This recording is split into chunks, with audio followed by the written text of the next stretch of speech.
Oh Lord, what a mess. Oh my God, what a mess. Well,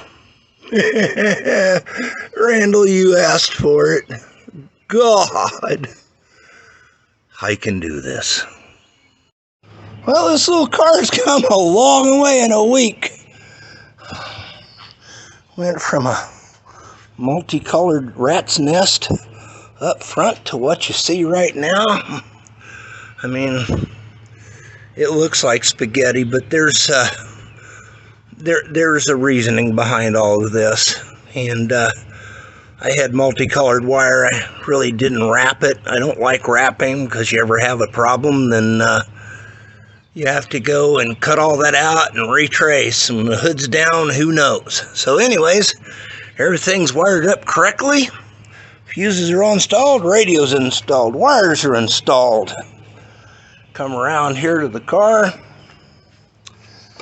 Went from a non-functioning horn button in the steering wheel to a fully functioning horn button in the steering wheel. All the wiring's tucked away nice and neat. Got the universal turn signal kit installed. Wiring's all done in the back.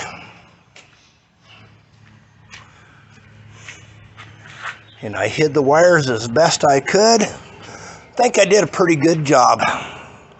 But I'll tell you what, I won't do another one for $300. No way.